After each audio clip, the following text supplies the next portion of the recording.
굉장히 많이 덥죠? 오전인데도 벌써 이렇게 땀이 찰 정도로 굉장히 덥습니다. 오늘 우리에게 주신 말씀은 마태복음입니다. 마태복음 21장 1절부터 11절까지 주보에 나와 있는 대로 말씀 같이 교독하면 좋겠습니다. 다 같이 일어서 듣도록 하겠습니다.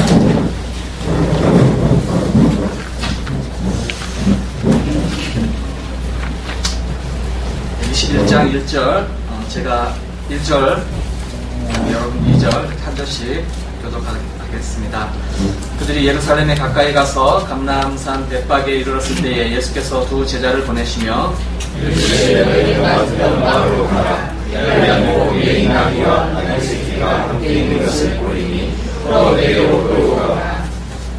만일 누가 무슨 말을 하거든 주가 쓰시겠다 하라. 그리하면 즉시 보내리라 하시니 이는 선지자를 통하여 하신 말씀을 이루게 하시니라. 이르시되 시온 딸에게 이르기를 내 왕이 내게 임하나니 그는 겸손하여 나귀 곧 멍에 매는 짐승의 새끼를 탓도다 하라 하였느니라. 제자들이 있어서 예수께서 말씀하신 대로 하여 나귀와 나귀 새끼를 끌고 와서 자기들의 겉옷을 그 위에 얹음에 예수께서 그 위에 타시니 우리의 대다수는 그들의 겉옷을 길에 패고 다른 이들은 나뭇가지를 내어 길에 패고 앞에서 가고 뒤에서 따르는 무리가 소리 높여 이르되 호산나 다윗의 자손이여 찬송하리로다.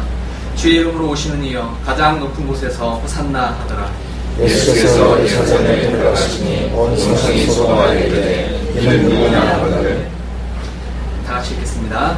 우리가 이르되 갈릴리 나사렛에서 나온 선지자 예수라 하느라. 아멘.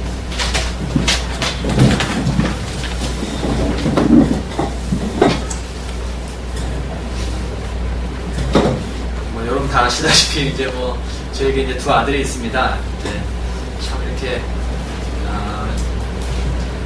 그러니까 이제 잡버릇이라기보다도 이제 처음에 이렇게 첫째를 키우고 이제 할 때 보니까 제일 힘들었던 게 잠을 안 자는 거.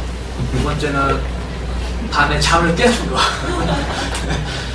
안 자고 자는데 중간에 시시때때로 깨서 이렇게 울어대는 거죠. 이제 자녀를 키워보신 분은 다 경험하셨을 텐데 이게 이제 두 돌, 세 돌 이렇게 돼도 계속 그러더라고요.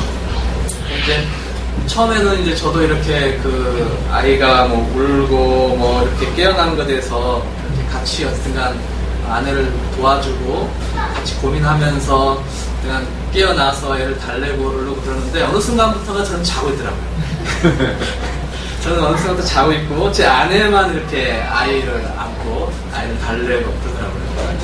이제 우리 이제 첫째가 좀 컸나 싶더니 커도 여전히 잠버릇을 이제 잠버릇은 좀 어느 정도 이렇게 잡혀서 이제 잠을 좀 일찍 자게 됐는데 또 중간중간에 엄마는 계속 깨워요. 근데 제가 이제 왜 이걸 아냐면 제가 좀 잠을 이제 늦게 자다 보니까 이제 아내랑 이제 아이들이랑 먼저 자게 되는데 중간중간에 깨는데 그러면 아이가 이렇게요. 엄마 이렇게 그러면 이제 아내가 벌떡 일어나요. 야, 참 신기하더라고요. 이렇게 그 조그만 소리인데 그걸 깨워서 아이가 엄마를 찾는 그 소리에 반응하고 깨워서 아이를 얼르고 달래고 다시 재우는 거죠. 근데 아내가 정말 그렇게 민감할까? 어느 날 제가 이렇게 아내를 불러봤어요. 여보, 꼼짝도 안 해요. 그냥 자요. 모르고 자요. 이상하다. 애가 조금만 엄마 벌떡 일어나는 엄마가 왜 남편이 여보 하는 말을 안 할까? 정말 이게 아이가 그 부르는 아이의 어떤 그런 필요에 민감하게 반응한다는 것을 이제 알게 되는데 그래서 엄마가 위대하구나 그런 생각을 하는데 이 엄마가 위대하다는 것이 다른 어떤 그 위대한다는 것이 그러니까 그 아이에 대한 그 사랑의 또 다른 표현 같더라고요. 위대하다는 것은 엄마가 그만큼 아이를 사랑하고 그만큼 관심 있고 그만큼 그 아이의 필요에 반응하기 때문이 아닌가 이런 생각이 들더라고요. 오늘 본문 말씀은 우리가 봤을 때에 다 아시는 말씀이기 하지만 또 예수님에 대해서 반응하는 사람들과 반응하지 않는 사람들 이렇게 보여주고 있습니다. 어떤 사람들은 예수님의 그 모습에 열렬히 반응하기도 하지만 어떤 사람들은 굉장히 무관심하고 혹은 대적하기까지 한다는 거죠. 오늘 본문 말씀 보시면 이제 드디어 예수님께서 예루살렘을 향해 가던 여정의 이제 종착점에 도달하게 됩니다. 그것이 이제 예루살렘이죠. 예수님께서는 예루살렘에 계속 가시면서 제자들에게 벌써 내가 예루살렘에 가서 고난을 받고 십자가에 달려 죽을 것이다 라고 벌써 예언을 몇 번 하셨죠. 그래서 이제 사실 예수님 어떤 죽으러 가시는 거거든요. 그죠? 죽음을 미리 알고 계시지만 그 죽으러 가시는 거거든요. 근데 이제까지 예수님이 어떤 모습을 봤을 때는 예수님께서는 자신을 별로 드러내지 않으셨어요. 그럼 성경 읽어보신 분은 알겠지. 이제 이렇게 좀 아시겠지만 예수님께서 그냥 왜 이렇게 자기를 자꾸 숨기려고 하실까? 왜 자기를 자꾸 감추려고 하실까? 그죠? 그러니까 사람들이 예수님을 왕으로 삼으려고 할 때도 예수님은 도망가시잖아요. 피하시고, 혹은 사람들을 기적으로 고쳐주시고 나서도 내가 고쳤다고 말하지 말아라 라고 말씀하실 만큼 항상 이렇게 사람들 눈에 일부러 띄지 않으시려고 굉장히 겸손하게 그리고 또 숨으시는 어떤 그런 모습도 우리가 종종 보아왔는데 오늘 본문에서만큼 좀 예외인 것 같습니다. 보시면 알겠지만 예수님께서 예루살렘에 이제 가까이 가서 감람산, 올리브산이죠. 감람산 벳바게라는 곳에 이르렀을 때에 두 제자를 보내셨다라고 나와 있습니다. 왜 보내셨느냐? 그러니까 2절에 보니까 거기 마을에 가서 나귀와 어미 나귀와 그리고 나귀 새끼가 있는데 그것을 풀어서 끌고 와라 라고 말합니다. 왜 이렇게 끌고 오라고 하시는가 봤더니 나중에 뒤에 쭉 설명을 우리가 성경을 보면 알겠지만 어떤 예수님이 어떤 입성하는 예루살렘에 입성할 때에 많은 사람들의 어떤 그런 환호와 환영을 받으면서 들어가시거든요. 그러니까 어떻게 보면 이제까지 어떤 예수님의 모습과는 좀 반대되는 이제까지는 왜 숨기셨을까 하는 그런 모습들을 봐온 우리로서는 이 정말 많은 사람들의 환영을 받고 예루살렘에 입성하시는 모습을 보면은 의아하지 않을 수 없어요. 그렇죠? 왜 이렇게까지 마지막에 가서 이렇게 자기를 드러내고 환영하는 모습으로 들어갈까? 조용히 입성할 수 있었거든요. 왜 그러냐면은 지금 예수님께서 지금 예루살렘에 들어가시는 때가 그 6월절 절기 가까운 시간이에요. 그러니까 그 이스라엘 모든 남자는 의무적으로 1년에 3번 성전에 가서 하나님을 찾아뵈야 할 의무가 있었습니다. 그죠? 그 중에 뭐 첫 번째가 이제 6월절, 또 맥추절, 그다음에 장막절, 초막절이라고 하죠. 이 3번 이제 예루살렘에 가서 성전에 가서 하나님께 예배했어야 되는데, 그러니까 지금 예수님께서 올라가신 때가 6월절 기간이에요. 예수님께서 돌아가신 때가 언제였죠? 6월절에 들어가셨어요. 그래서 그걸 봤을 때 지금 6월절 일주일 전입니다. 딱 일주일, 그러니까 5일 전이죠. 우리 식으로 말하자면 금요일 날 이제 예수님 돌아가시니까. 그래서 그러니까 예수님께서 모르게 숨어서 들어가시려고 마음만 먹으셨다면 예루살렘에 충분히 조용히 들어가실 수 있었어요. 왜? 그 많은 순례객들 틈에 그냥 조용히 끼어서 갈 수 있거든요. 숨어서 오셨는지 안 오셨는지 모를 정도로 조용히 예루살렘에 입성할 수도 있었는데도 불구하고 예수님께서는 나귀를 준비시키시고 많은 사람들의 그런 환호를 받으시면서 예루살렘에 들어가신다는 거죠. 이런 예루살렘의 어떤 그 입성에 어떤 의미가 있을까? 이런 예수님의 모습을 통해서 우리는 예수님께서 사람들에게 좀 이렇게 드러내고 환영받고 어떤 개선장군처럼 승리자로서 예루살렘에 어떤 입성하는 것이 아닌가라고 생각할 수 있습니다. 근데 오늘 말씀을 봤을 때는 그것이 아닌 것 같아요. 그냥 단순히 예수님 어떤 이런 행동을 통해서 우리에게 말씀하시고자 했던 것은 예수님께서 구약에서 예언되었던 그 메시아다라는 것을 선포하신 것이죠. 그러니까 예수님께서 만약에 승리자로서 개선장군으로서 예루살렘에 들어가셨더라면 예수님은 나귀 새끼를 타시면 안 돼요. 네. 로마의 개선장군들처럼 백마를 타고 사람들의 환영을 받으면서 들어가셨어야 했을 것입니다. 그런데 예수님은 이 구약 성경에 예언되어 있는 말씀처럼 나귀 새끼를 타고 들어가시거든요. 그래서 이 21장 4절에 보니까 이는 선지자를 통하여 하신 말씀을 이루려 하심이라. 예수님의 어떤 이런 퍼포먼스가 사실은 뭐였느냐? 성경 말씀을 이루려고 하셨다라고 말씀하고 있는 것이죠. 또 구약의 말씀이 뭐냐? 21장 5절 말씀을 보면 시온 딸에게 이르기를 내 왕이 내게 임하나니 그는 겸손하여 나귀 곧 멍에 매는 짐승의 새끼를 탔도다 하라 하였느니라. 이게 스가랴 9장 9절 말씀에 나오는 인용부입니다. 그러니까 어떤 나귀를 탔다는 말은 로마의 개선장군처럼 말을 타고 들어간 것이 아니라 평화의 왕으로서, 그러니까 구원하기 위해서 겸손의 왕으로서, 평화의 화평의 왕으로서, 또 억압이 아닌, 억압하러 폭력으로 승리한 것이 아닌 진리로 하나님의 통치를 하실 분이다라는 것을 드러냈다는 것이죠. 그러니까 이 모습은 그 당시 모든 유대인들, 그러니까 모든이라기보다도 대부분의 많은 유대인들이 기대했던 어떤 메시아의 모습하고는 다른 것입니다. 그 당시 많은 유대인들이 기대했던 메시아는 어떤 메시아입니까? 군사적인 왕이죠. 정복자, 억압하는, 공격적이고 정복적인 어떤 정치적인 왕인 메시아, 구원자죠. 그러니까 이스라엘을 모든 이방의 악재로부터, 군사적인 악재로부터, 정치적인 악재로부터 구원해 줄 수 있는 어떤 그런 왕을 기대했었죠. 그런데 오늘 예수님은 그런 분으로 들어가신 것이 아니라 굉장히 사실은 초라한 모습으로 들어갑니다. 생각해 보십시오, 여러분. 여기 이제 나귀랑 나귀 새끼가 나오는데 어미 나귀를 탄 것이 아니라 나귀 새끼를 타거든요. 어쩌면 보면 예수님 굉장히 뭐 이렇게 좀 흰 백마를 타고 딱 늠름하게 멋있게 딱 들어갔으면 좀 더 멋있었을 텐데, 어쩌면 예수님이 뭐 키가 얼마인지 제가 모르겠습니다만은 그 나귀 새끼를 타고 어쩌면 그 발을 질질 땅에 끌고 가지 않았을까. 그런 모습이 굉장히 어떻게 보면은 좀 희극적으로 보일 수도 있는 모습일 텐데 예수님 그렇게 타고 가시거든요.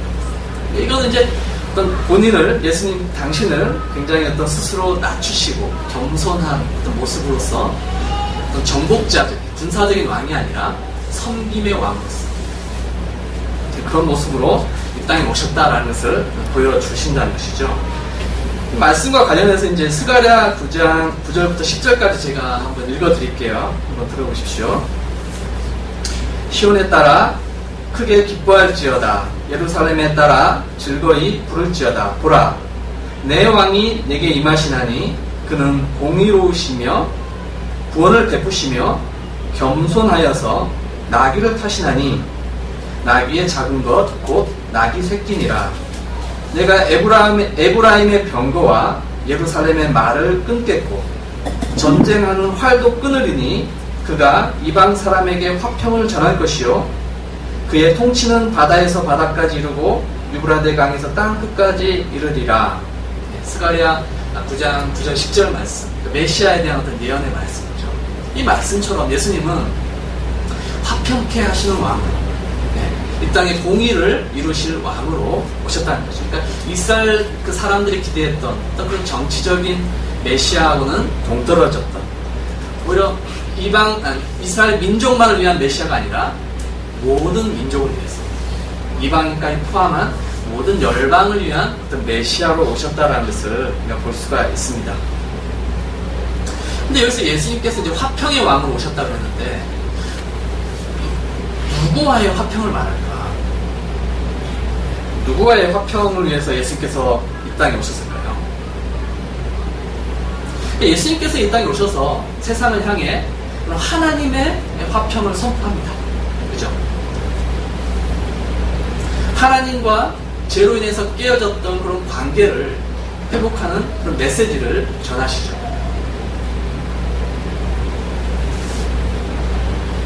죄로부터 죄의 종살이를 하면서 사탄의 노예가 되어서 죄의 종살이를 하는, 죄의 노예가 된 삶으로부터의 어떤 해방을 알리는 어떤 평화의 소식, 영적 해방을 알리는 그런 화평자의 모습으로 이 땅에 오셨죠. 또 다른 하나의 모습은 이제 겸손의 왕으로 오셨습니다. 이 겸손이 뭔가? 하나님의 뜻에 순종하는 거죠. 우리가 이제 지난번에 말씀 보셨습니다만 20장 28절 말씀에 이런 말씀이 있습니다. 인자가 온 것은 섬김을 받으려 함이 아니라 도리어 섬기려 하고 자기 목숨을 많은 사람의 대속물로 주려 함이니라.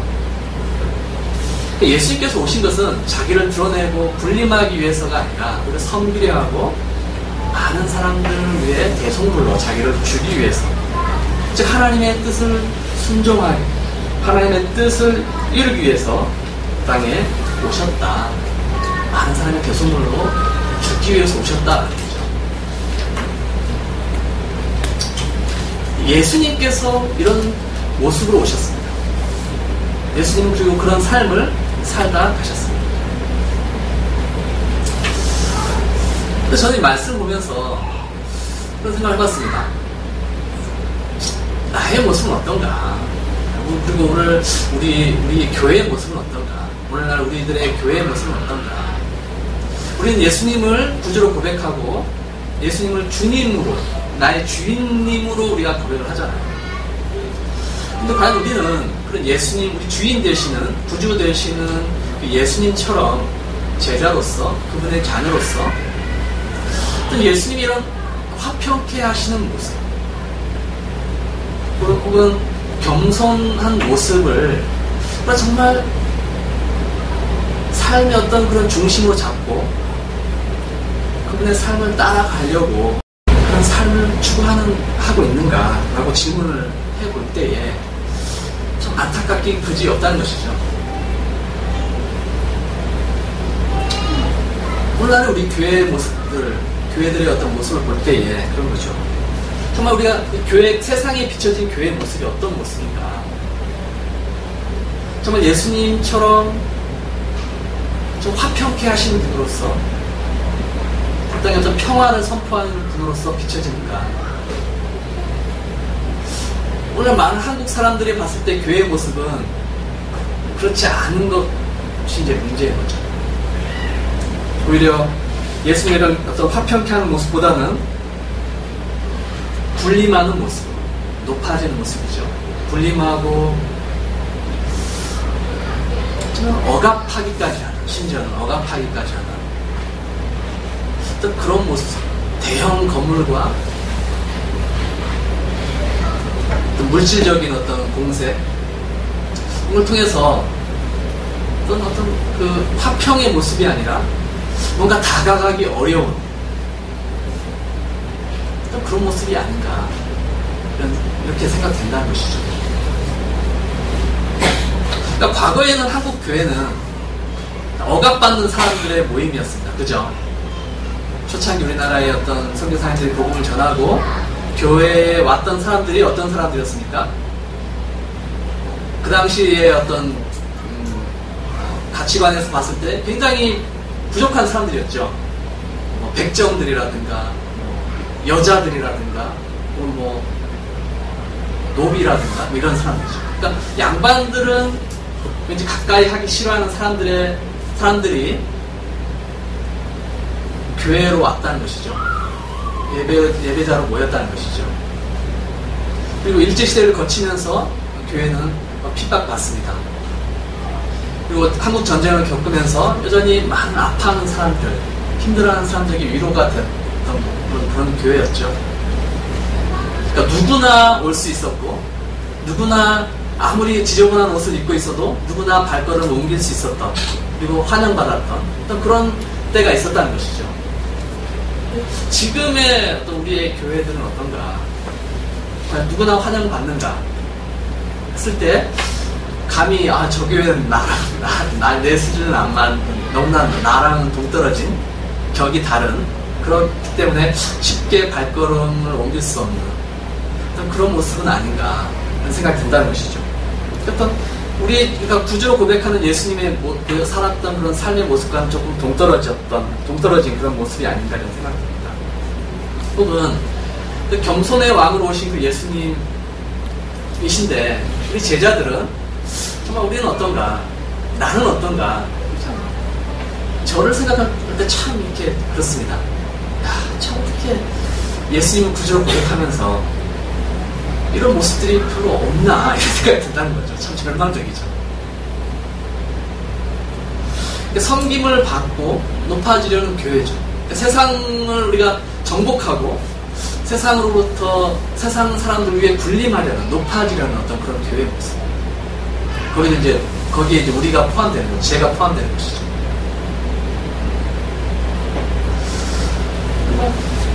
겸손의 왕으로 오신 예수님, 화평케, 이 땅과 하나님과 화평케 하기 위해서 자기를 드리러 오신 예수님의 모습을 우리가 잊어버린 것은 아닌지, 우리 겸손의 왕으로 오신 예수님의 모습을 통해서 우리는 우리 자신을 한번 살펴봐야 할 것입니다. 정복자가 아니라 하나님과 관계를 회복시키는 그런 평화를 선포하는 교회, 정말 그 하나님의 뜻을 겸손히 실천하여서 구원을 전하는 교회, 이게 우리 어떤 모습, 참된 모습이라는 것이죠. 네. 우리 교회가 사실 그렇습니다. 그러니까 어떤 물량주의, 어떤 양적 성장주의, 어떤 이런 거죠. 그래서 어떤 진정 어떤 그런 본질을 잊어버리는 그런 모습들이 된 것이 아닌가. 그때 우리 과연 성민교회, 우리가 속한 우리 공동체 성민교회는 어떤 모습이어야 하는가. 사람이 많고 적음이 중요한 건 아닌 것 같습니다. 하지만 또 우리 성민교회는 좀 우리가 주님의 제자라고 고백한다면, 우리가 주님의 공동체입니다라고 우리가 고백한다면 이렇게 화평케 하시는 예수님의 모습을 따라가야 할 것입니다. 그리고 겸손한 모습으로 주님의 뜻에 순종했던 예수님의 모습을 닮아가야 할 것입니다. 그게 제자인 것이죠. 사랑하면 닮아간다 그러잖아요. 좋아하면 그 모습을 따라한다고 합니다. 우리가 믿고 있는 그 신이신 하나님의 성품을 닮아가는 것이 당연하다는 것이죠. 우리가 그 하나님의 성품을 닮아가지 않는다면 그 말은 우리가 하나님 외에 다른 그 무언가를 신으로 섬기고 있다는 그런 말이기도 합니다.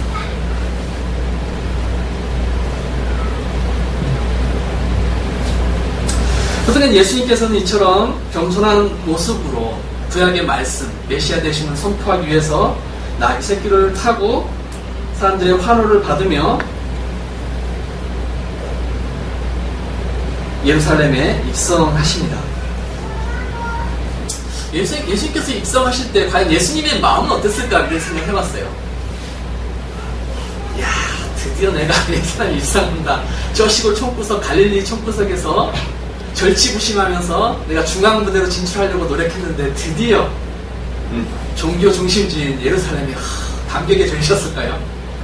수많은 사람들의 환호를 받으면서, 순례객들의 환호를 받으면서 호산나, 다윗의 자손이여 우리를 구원하소서 라는 어떤 그런 말을 들을 때에 예수님의 심정은 어땠을까? 과거가 이제 주마등처럼 스쳐 지나가면서 내 고생 많았다, 참 고생했다. 이제 너는 중앙에서 종교 중심지인 예루살렘 성전에서 드디어 걸기하고 사람들로부터 추대받고 왕으로 안 치워지는 어떤 그런 모습을 상상하셨을까? 아마 사람들은 그렇게 생각했을 것 같아요. 제자들이나 예수님을 환호했던 사람들은 마음 한켠에는 어떤 그런 마음들이 있었을 것입니다만은 예수님은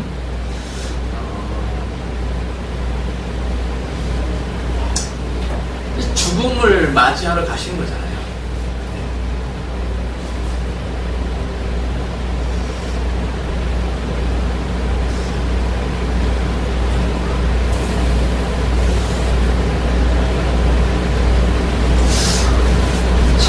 저는 이 모습을 보면서 그 사람들의 모습과 예수님의 모습을 이렇게 막 교차되면서 좀 슬픈 희극이랄까요? 그런 생각이 들었습니다. 하지만 물론 예수님은 이제 죽음에서 부활하시고 승리하십니다. 승리자로 나타나십니다. 그러나 이 본문에서만큼은 그렇지 않으셨다는 것이죠. 수많은 사람들이 앞에서 가고 뒤에서 따르면서 소리 높여 외칩니다. 21장 9절 말씀에 다윗의 자손이여, 메시아죠. 메시아여, 찬송하려다 주의 이름으로 오시는 이여, 가장 높은 곳에서 호산나 하더라. 이렇게 갈릴리에서 온 예수님의 그 기적을 체험하고 옆에서 보고 소문을 들었던 수많은 그 갈릴리에서 온 사람들, 순례객들이죠. 이 사람들은 예수님을 환호하며 외칩니다. 다윗의 자손이여, 메시아입니다 라고 외치고 즐거워합니다. 굉장히 환호하죠. 자기들의 옷을 길에 깔고 나뭇가지를 꺾어서 길에 깔면서 메시아로서 오신 예수님을 환영합니다. 네, 10절 보니까 예수께서 예루살렘에 들어가시니 온 성이 소동하여 이르되 이는 누구냐?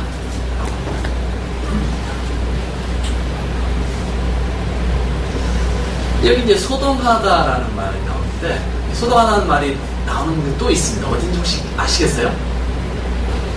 태어났습니다. 예? 태어나셨습니다. 맞습니다.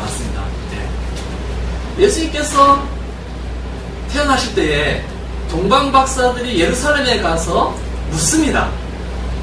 유대인의 왕으로 나실 리가 어디 있습니까? 라고 물었을 때에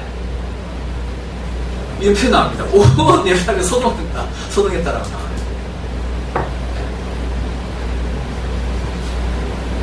그러니까 그때 당시에 예수님의 예루살렘의 반응과 지금 예수님이 호산나라는 외침을 들으면서 예루살렘에 입성하실 때 어떤 예루살렘의 반응이 굉장히 유사합니다.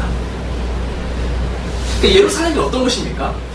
이 종교 중심지죠. 그러니까 하나님께서 임재하시겠다고 그 상징으로서 내가 임재하겠다라는 어떤 말씀하시면서 성전을 짓게 하시고 그 성전 가운데 내가 거하겠다라고 약속하셨던 곳이죠. 그 성전이 있는 그 성이 예루살렘입니다. 어떤 종교적인 도시, 항상 하나님이 함께 하실 것만 같은 그런 도시죠. 그런데 전혀 영적이지 않은 그런 예루살렘이라는 것이죠. 늘 하나님과 함께 하는 것처럼 생각되어지지만 사실 하나님이 오셨음에도 불구하고 그 하나님이 오신 줄 알지 못하는 것이죠.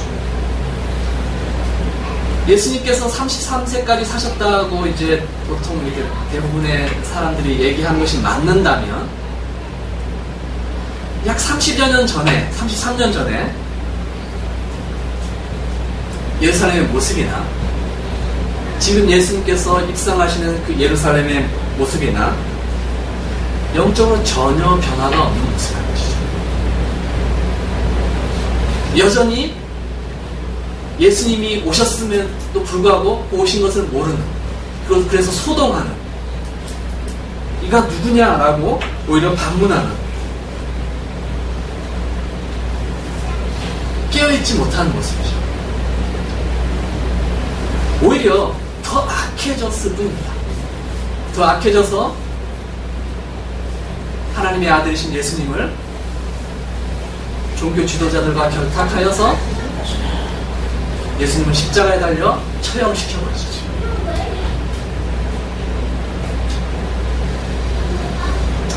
구원자로, 평화의 왕으로, 화평케 하시는 분으로 오신 예수님을 모른 채 구약의 그 예언이 이루어졌음을 모른 채 소동하며 누구냐라고 묻습니다.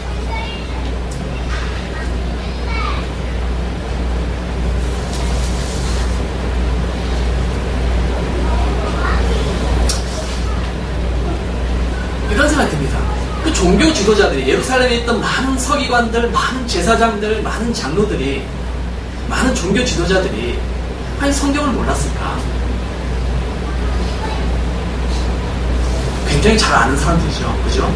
예수님이 왕이 나십니까? 했을 때 베들레헴에서 납니다라고 가르쳐준 사람들이죠. 아마 성경 우리보다 더 잘 알았을 것입니다. 다 더 잘 해석하고요. 더 우리보다 열심을 가지고 종교적인 행위를 살았던 사람들일 것입니다. 날마다 제사장들은 성전에서 짐승을 잡으며 번제와 속죄제와 속건제와 이런 많은 소제들, 화목제를 드리면서 날마다 하나님 앞에 죄를 고백하고 사람들에게 위로를 선포했던 사람들 아닙니까? 아마 예루살렘에 날마다 그 고기 타는 냄새가 진동했을 거예요. 그 고기 타는 냄새를 맡으면 사람들은 무슨 생각을 했을까요? 아, 또 누가 죄를 지었나 보다. 혹은 그냥 너무나 당연한 모습일 수도 있겠죠. 그냥, 아, 오늘도 그냥 희생제사가 드려지나 보다. 그냥 너무 일상적인 모습. 그냥 형식에 너무 익숙해진 모습. 정말 그토록 말씀을 잘 알고 말씀의 의미들까지 어쩌면 해석하면 사람들에게 가르쳐 주었던 종교 지도자. 날마다 희생제사를 드리며 하나님 앞에 있다고 자부했던 그 많은 사람들. 그 사람들이 있던 곳이 예루살렘이라는 것이죠. 그럼에도 불구하고 깨어있지 못하고 예수님 오심을 알아채지 못했다는 것입니다.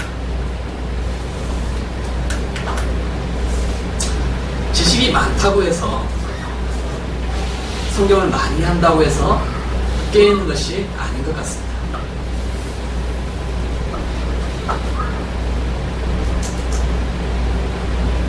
많이 안다고 해서 그 말씀에 순종하며 반응하는 것 같지는 않습니다. 사실 이 말씀은 저에게 하는 말씀, 제 목사잖아요. 정말 이 목사라는 직분이 참 축복인 것 같은데요. 축복인데요. 축복인데, 축복된 자리인데, 사실 깨어있지 않으면 가장 타락할 수 있는 자리 같습니다. 왜? 날마다 말씀 보잖아요. 날마다 안답시고 여러분 앞에 설교하잖아요. 뭔가 다 아는 것, 다 알고 있다고 자부하고 내가 이렇게 살고 있다고 종교적으로 자부할 수 있을지 모르겠지만 하지만 까딱하다가는 여기 예루살렘의 종교 지도자들처럼 하나님의 말씀을 깨어있지 못함으로 반응하지 못하는 그런 참 불쌍한 직분일 수 있다는 거죠. 참 두렵습니다.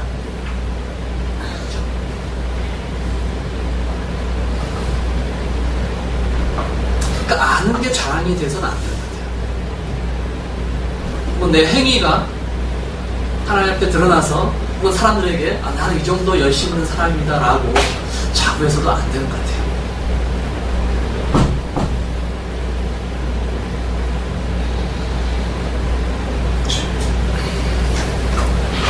우리가 아침에 뭐 큐티하고 저녁에 큐티하든지 뭐 기도 생활 열심히 하고 그런 게 분명히 필요합니다. 나쁜 게 아닙니다.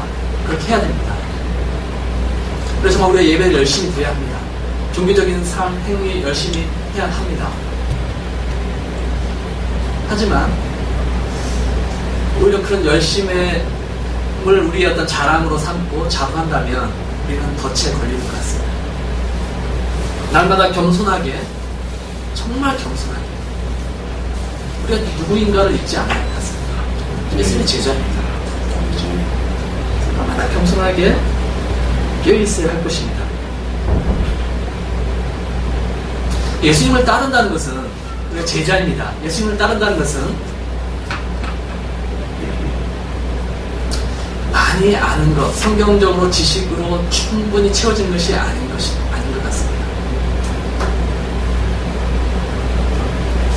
예수님을 따른다는 것은 예수님처럼 겸손하게 순종하며 반응하는 삶이 예수님을 따르는 그런 제자의 모습인 것 같습니다.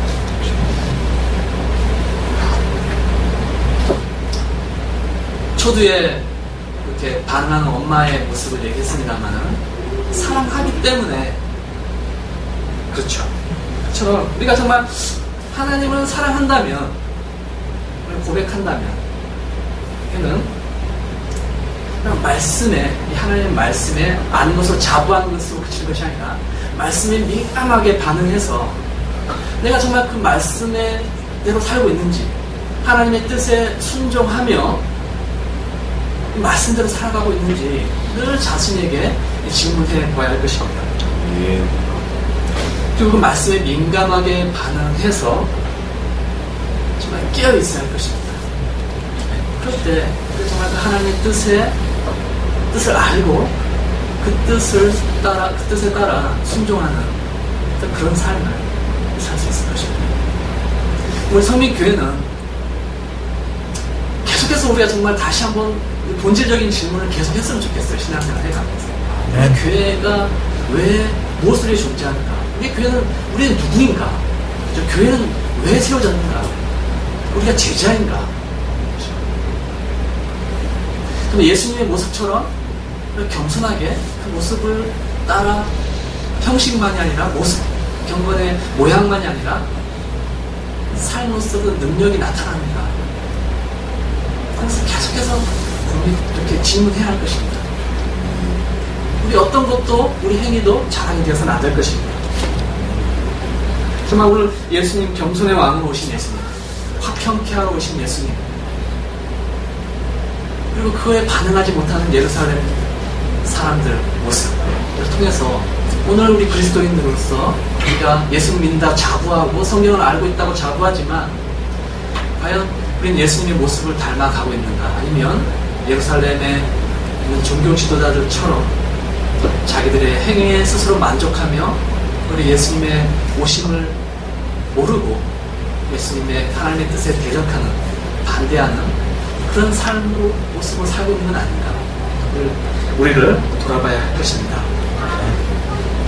정말 우리가 깨어있어서 예수님의 모습을 닮아서 순종하며 이 땅 가운데 정말 예수님의 어떤 그런 진정한 어떤 그런 오신 이유들이 드러나도록 주님께 쓰임받는 어떤 그런 제자들, 또 교회의 모습이 되기를 축원드립니다. 아멘. 기도하겠습니다.